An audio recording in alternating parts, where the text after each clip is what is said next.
Okay guys, अभी time होगा 7:15 और अभी जस्ट हम फैक्ट्री से आए। आज एक्चुअली हम लोग का मीटिंग था, प्रोडक्शन मीटिंग, और हमारा जो इमीडिएट बॉस है वो आज का छुट्टी में, तो इसीलिए मीटिंग जो है हमको अटेंड करना पड़ा। तो 3 बजे से मीटिंग स्टार्ट हुआ और वो मीटिंग जाके 6:30 बजे खत्म हुआ। जल्दी जल्दी में घर आए, हमको रनिंग का टाइम नहीं मिला, 2-4 मिनट का प्लान कर लिए और फिर यहाँ बैठे। अब देखो, आज के वीडियो में हम आप लोग को बताने जा रहे हैं मूविंग एवरेजेस के बारे में। स्टॉक मार्केट में बहुत सारी चीजें ऐसी है जिसको लोगों को जानना चाहिए। टेक्निकल एनालिसिस करने से पहले ऐसी बहुत सारी टर्मिनोलॉजी है जिसको आप लोग को जानना चाहिए, और वो वाला टर्मिनोलॉजी कैसे काम करता है स्टॉक मार्केट में, उसका हम लोग यूज कैसे करते हैं, ये चीज आपको जाननी चाहिए। इसीलिए सबसे ज्यादा बेसिक और सबसे ज्यादा ताकतवर चीज है वही आप लोग आज हम बताने वाले हैं, और उसको बोलते हैं मूविंग एवरेजेस। तो सबसे पहले हम लोग स्टार्ट करते हैं एक्सेल फाइल से कि एक्चुअली में एवरेज क्या होता है, आपको थोड़ा सा हम पॉइंट क्लियर कर देंगे। एवरेज बेसिकली क्या होता है ना, अगर हमारे पास सपोज कीजिए 4-5 दिनों का डाटा है, पहला दिन है, दूसरा दिन है, तीसरा दिन है, चौथा दिन है, 5वां दिन है, इस तरह का हमारे पास 4-5 डाटा है। ठीक है, सपोज पहले दिन का प्राइस हमारा 99 रुपीज़ है, दूसरे दिन का प्राइस हमारा 98 रुपीज़ है, तीसरे दिन का प्राइस हम लोग का 100 रुपीज़ चला गया, चौथे दिन का प्राइस हम लोग का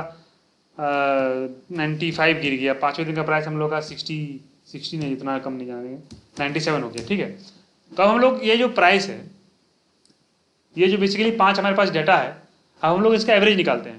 तो क्लास 4 या 5 में हम लोग एवरेज के बारे में हल्का फुल्का पढ़े हैं, और डिटेल में हम लोग क्लास 7-8 में एवरेज के बारे में पढ़े हैं। एवरेज क्या होता है, बेसिकली सारे डाटा को ऐड करके उसका जो सम निकलता है उनको नंबर ऑफ डेटा से डिवाइड कर देंगे तो हमारा एवरेज निकल जाएगा। सिस्टम में एवरेज निकालने का एक फॉर्मूला है, इक्वल टू डालो, एवरेज लिखो, ब्रैकेट डालो, पहला data semicolon, last data bracket close करो, आपका एवरेज आ गया 97.8। तो ये जो हमारा पांचों डाटा है उसका एवरेज कितना आ गया, 97.8। अब हम लोग इस डेटा से क्या मतलब निकाल सकते हैं। देखिए, इस डेटा से पहला मतलब ये निकलेगा कि इन 5 दिनों का जो एवरेज है 97.8 है। अब अगर किसी पर्टिकुलर डे में हमारा जो प्राइस है वो 97.8 से ज़्यादा है, तो इसका मतलब हम लोग क्या समझेंगे कि वो जो प्राइस है वो एक बुलिश प्राइस है, उस दिन का प्राइस जो है वो पॉजिटिव में है, उस दिन का प्राइस आपका एवरेज प्राइस से ज़्यादा है। अगर उसी तरह हम लोग देखेंगे किसी दिन का प्राइस जैसे 95 रुपीज़ है, जो कि आपके एवरेज प्राइस से कम है, हम लोग जान लेंगे कि उस दिन मार्केट गिरा है और उस दिन का एवरेज प्राइस जो है, उस दिन का जो मार्केट प्राइस है वो आपका एवरेज प्राइस से कम है। सपोज कीजिए कि ये पांचों डाटा जो है 5 अलग अलग स्टूडेंट का मार्क्स है किसी सब्जेक्ट में, तो हम लोग इसके एवरेज से ये जान सकते हैं कि कोई स्टूडेंट अगर एवरेज से ज़्यादा मार्क्स ला रहा है तो हम लोग जान लेंगे कि वो बंदा पढ़ने में तेज है, पढ़ने में बढ़िया है, और कोई बंदा एवरेज से कम ला रहा है तो हम लोग ये समझ लेंगे कि वो बंदा पढ़ने में कमजोर है, उसके ऊपर हम लोग को फोकस करना चाहिए। तो ये है एवरेज का एक जनरल यूज। इसी तरह हम लोग एवरेज का यूज करते हैं। अब जो स्टॉक मार्केट में टर्म आता है उसको वो टर्म आता है मूविंग एवरेज। अब मूविंग एवरेज का मतलब क्या है, वर्ड में आ गया मूविंग। मूविंग मतलब क्या, मूव करना। ये जो एवरेज है, ये पांचों डाटा इसमें फिक्स है, 5 डाटा है, और इसी डाटा का एवरेज हम लोग हर बार निकालेंगे। लेकिन जैसे ही वर्ड मूविंग आ गया, इसका मतलब क्या, डाटा मूव कर रहा है।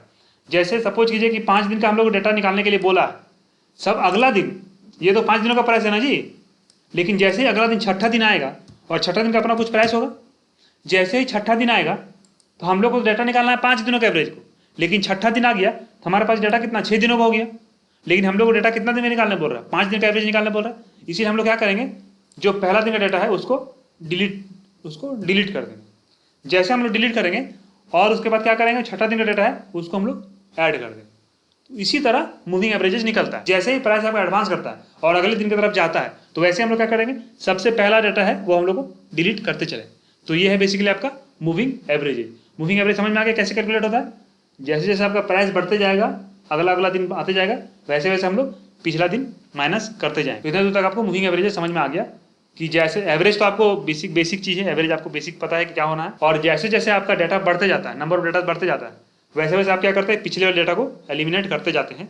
तो उसको बोलते हैं मूविंग एवरेज, क्योंकि आपका प्राइस जो है मूव कर रहा है, उसके साथ आपका एवरेज भी मूव कर रहा है।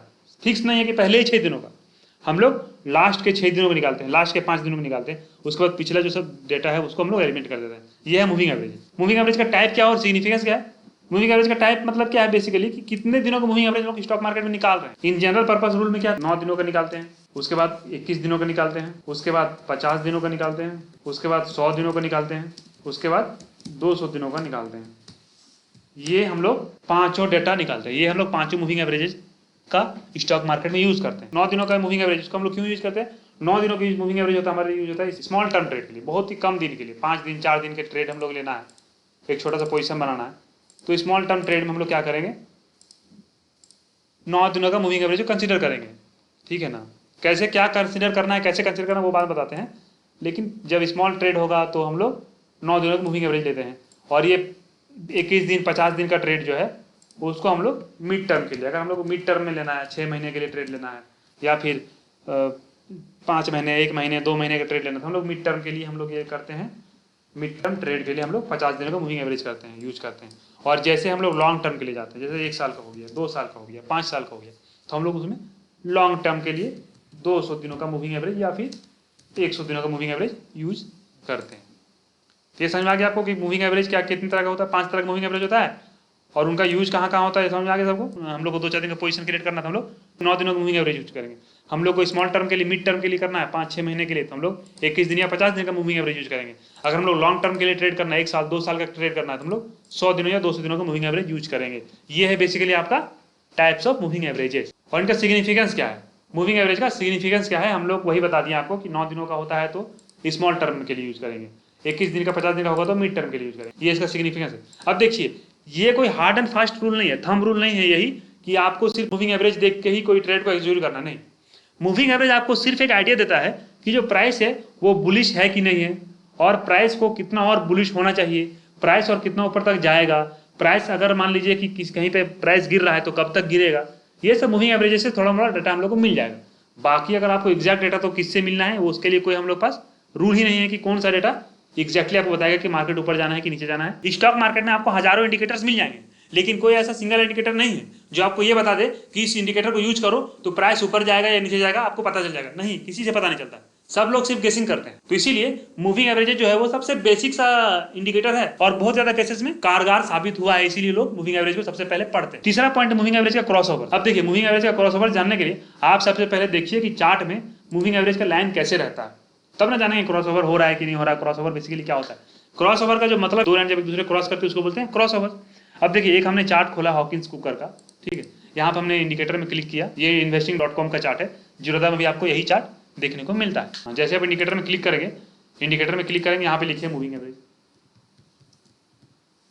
मूविंग एवरेज लिखना है आपने, मूविंग एवरेज आ गया। देखिए मूविंग एवरेज हमने इसमें सेलेक्ट कर लिया, 2 मूविंग एवरेज, 3 मूविंग एवरेज फिलहाल के लिए हम लोग लेंगे, ठीक है। 3 मूविंग एवरेज आ गया। इस सेटिंग में क्लिक करेंगे, हम लोग यहाँ पे दिन सेट कर देंगे, इसका स्टाइल सेट करेंगे, थोड़ा मोटा रखेंगे लाइन को, कलर को थोड़ा सा अलग अलग कलर, लाल कलर रख देते हैं।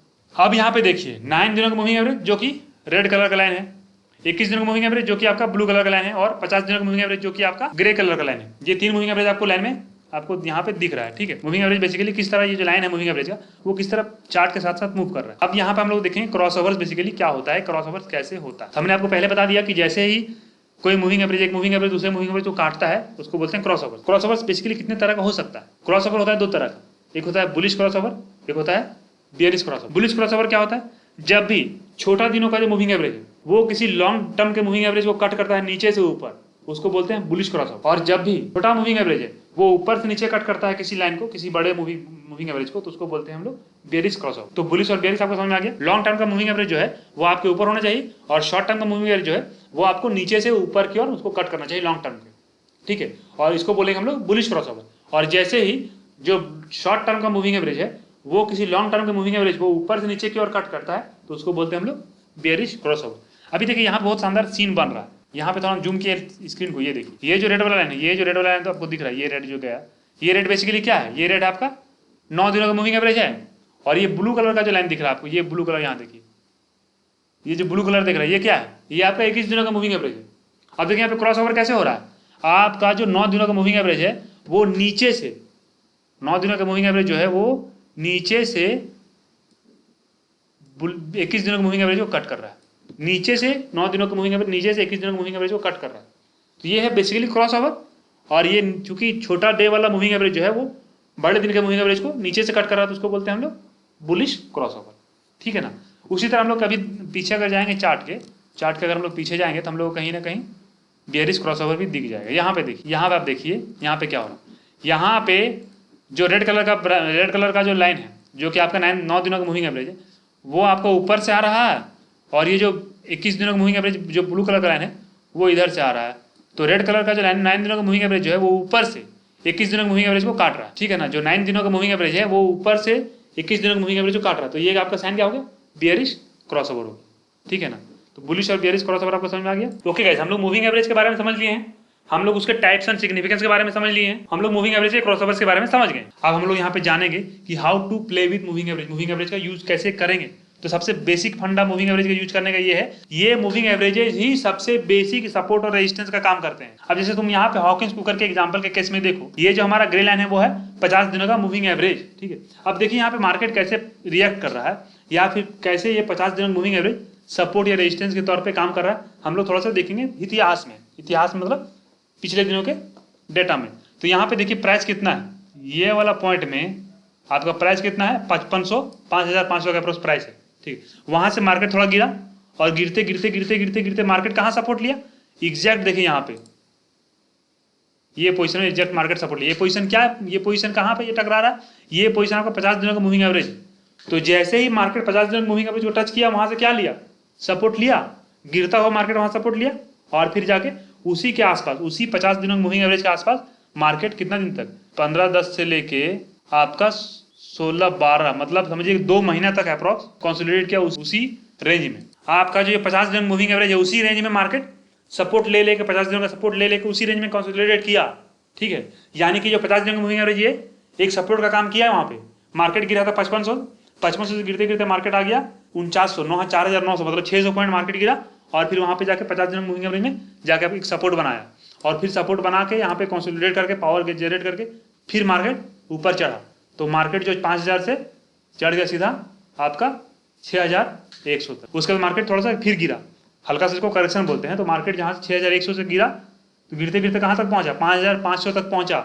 और ये वाला बेसिकली क्या है, 50 दिनों मूविंग एवरेज के पास देखिए फिर से मार्केट एक सपोर्ट लिया, मार्केट फिर से सपोर्ट लिया वहां पे और हल्का सा फिर कंसोलिडेट किया।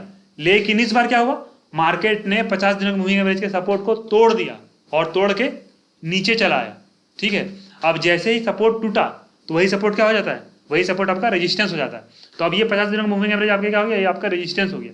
तो यहाँ से लेके ये वाला पॉइंट जहाँ से आपका मार्केट टूटता है, ये वाला पॉइंट बेसिकली जो है ये वाला पॉइंट है जहाँ से आपका सपोर्ट टूटा, उसके बाद से यहाँ तक का पॉइंट, ये पूरा पॉइंट देखिए, ये पूरा पॉइंट यहाँ तक, यहाँ से लेके यहाँ तक पॉइंट, जो 50 डेज का मूविंग एवरेज यहाँ पे सपोर्ट का काम कर रहा था, वही 50 दिन मूविंग एवरेज यहाँ पे क्या काम कर रहा है, यहाँ पे रेजिस्टेंस का काम कर रहा है। मार्केट देखिए यहाँ से 50 दिन मूविंग एवरेज को तोड़ा, नीचे की ओर तोड़ा, उसके बाद देखिए हल्का से टच किया, रेजिस्टेंस हुआ, वापस आया, फिर हल्का सा टच किया, रेजिस्टेंस हुआ, वापस आया, फिर हल्का सा टच किया, रेजिस्टेंस हुआ, वापस आया, फिर नीचे आया, फिर यहाँ पे हल्का सा टच करने की कोशिश किया, फिर रेजिस्टेंस उसको मिला, वापस आया, फिर यहाँ पे कंसोलिडेट किया मार्केट, कंसोलिडेट करने के बाद फिर यहाँ पे 2050 यहाँ पे 50 दिनों के मूविंग एवरेज के पास मार्केट पहुंचा। ये वाला पोजीशन देखिए, यहाँ पे 50 दिनों के मूविंग एवरेज के पास मार्केट पहुंचा, और इस बार मार्केट के पास इतना स्ट्रेंथ था, स्टॉक के पास इतना स्ट्रेंथ था कि उसने 50 दिनों के मूविंग एवरेज के सपोर्ट जो रेजिस्टेंस था उसको तोड़ दिया और तोड़ के क्रॉस किया ऊपर।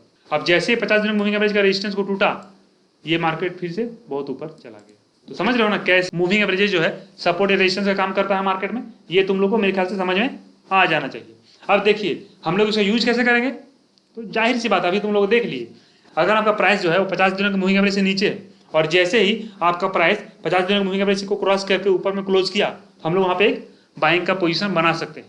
ठीक उसी तरह हम लोग किसी शेयर को खरीद के रखें और जैसे ही हमारा जो प्राइस है वो 50 दिनों के मूविंग एवरेज को तोड़ दिया, ऊपर से नीचे की ओर तोड़ के नीचे क्लोज कर लिया, तो हम लोग उसमें उस शेयर से एग्जिट कर जाएंगे, क्योंकि ये मिड टर्म के लिए बेयरिश फेज का एक सिग्नल है। तो इस तरह करके हम लोग मूविंग एवरेजेस का यूज कर सकते हैं। हम लोग समझ गए कि मूविंग एवरेजेस को किस तरह यूज करना है। हमने सिर्फ 50 दिनों के मूविंग एवरेज को एग्जांपल के तौर पे लिया है। आप यहाँ पे 200 दिनों का मूविंग एवरेज, 100 दिनों का मूविंग एवरेज, 9 दिनों का मूविंग एवरेज या फिर 21 डेज का मूविंग एवरेज यूज कर सकते हैं आपके टाइम पर्सपेक्टिव के हिसाब से। तो कुल मिलाकर हम लोग मूविंग एवरेज के बहुत सारे कॉन्सेप्ट को समझ लिए। अब देखिए सिर्फ अकेले मूविंग एवरेज से आप सक्सेसफुल नहीं हो सकते। मूविंग एवरेज के साथ में बाकी सारे इंडिकेटर्स को हम लोग ज्वाइन करना पड़ता है। फिर परम्यूटेशन कॉम्बिनेशन लगा कर हम लोग ये गेस कर सकते हैं कि मार्केट ऊपर जाने वाला है कि नीचे जाने वाला है। जैसे कि हम पहले बता चुके हैं तुम लोग को कि कोई इंडिकेटर आपको ये करेक्ट सिग्नल नहीं दे पाएगा कि मार्केट ऊपर जाएगा कि नीचे जाएगा। सब कुछ गेसिंग वर्क है, परम्यूटेशन कॉम्बिनेशन का सब काम है। अगर आपका गेसिंग सही हुआ तो आप जीत गए, अगर आपका गेसिंग से गलत हुआ तो आप एक स्टॉप लॉस लगा के रखिए, स्टॉप लॉस दीजिए और मार्केट को प्रणाम कीजिए, भैया आपने हमको कुछ सिखाया, हम नेक्स्ट टाइम से इसमें कुछ सीखेंगे। तो इसीलिए जब भी आप कुछ पोजीशन क्रिएट कीजिए ना मार्केट में, या तो बेच रहे हैं या तो खरीद रहे हैं, तो सिर्फ ऐसा नहीं कि आपने खरीदा और आपको प्रॉफिट हुआ आप बेच के निकल गए, अगर आपको लॉस हुआ तो अपना लॉस कट करके निकल गए। सिर्फ इतना ही मत कीजिए, उसके साथ साथ आप एक नोट्स बनाइए कि आपने वो पोजीशन लिया था तो क्यों लिया था। आखिर ऐसा उसके पोजीशन लेने के बाद आखिर ऐसा क्या हो गया कि मार्केट ऊपर चला गया या मार्केट नीचे चला गया, आखिर कौन सा इंडिकेटर यहाँ पे एक्टिवेट हुआ, कौन सा इंडिकेटर यहाँ पे एग्जैक्टली काम किया। ये सब चीज नोट्स बनाते रहिएगा तो धीरे धीरे एक्सपीरियंस के साथ आपको बहुत सारा आइडिया मिल जाएगा। तो मेरे ख्याल से दोस्तों यहाँ तक मूविंग एवरेज का सारा कॉन्सेप्ट आपको क्लियर हो गया होगा। फिर भी अगर आपको कोई डाउट है तो कमेंट में आप पूछ सकते हैं, हम वहाँ पे रिप्लाई आपको कर देंगे। तो खैर दोस्तों आज की वीडियो में रखते हैं बस इतना ही। बाकी तुम लोगों को पता ही है, लाइक शेयर सब्सक्राइब कमेंट सब मुँह माया है। अगर जीवन रहा तो फिर मिलेंगे।